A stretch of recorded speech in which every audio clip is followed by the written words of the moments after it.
Big Bang Theory was created using OpenGL and the principles we've learned in the first half of this year's CS 1566 Intro to Computer Graphics course.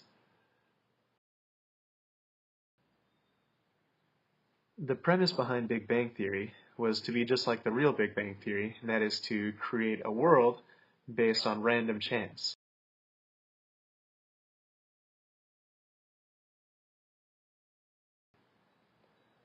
The first versions of Big Bang Theory, shown here, created landscapes which were truly random.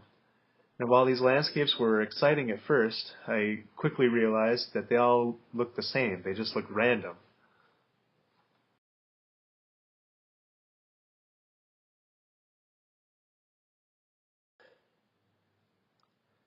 So in order to make the world more interesting, I implemented my own sort of version of physics.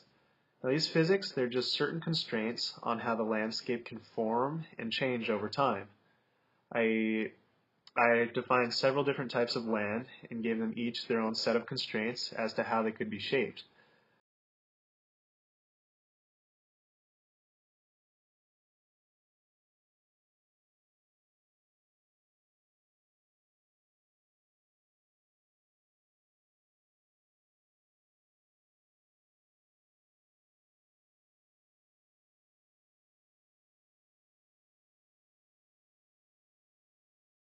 Here you see my rolling hills terrain type is green.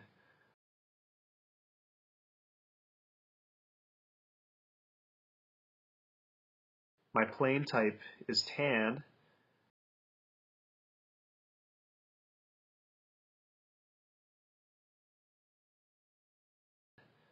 My big hill type is this gray color.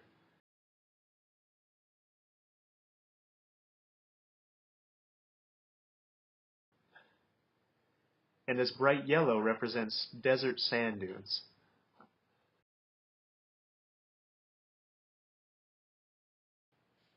Now, the neat thing about Big Bang Theory is that new terrain is constantly being generated as long as the character moves around the world. Here you see that every time the player approaches one of the four edges of the world, new terrain is randomly generated. This means that the world will constantly change for as long as the player keeps exploring. From here you can also see that the different types of terrain are affected by their surroundings. If the hill terrain borders plain terrain, it has a higher chance of changing its type to be plain terrain as well. This is how Big Bang Theory creates a random and varied landscape while keeping enough consistency for it to build interesting landscapes.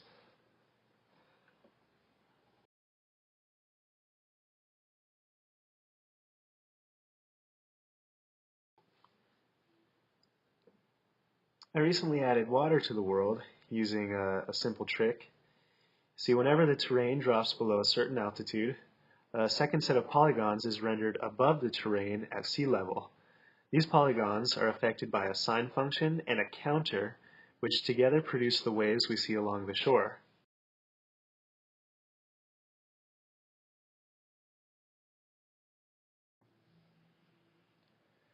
The sun, moon, sky, and stars were implemented using the dot product of the position of the player and the position of the sun.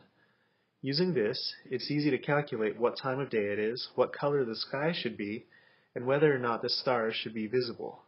It's a simple trick, but it really adds atmosphere to the world.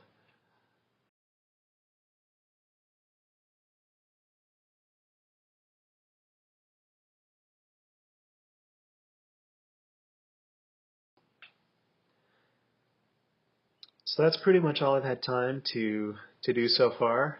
This took about a month and a half to produce, and I'd say it's still far from being finished.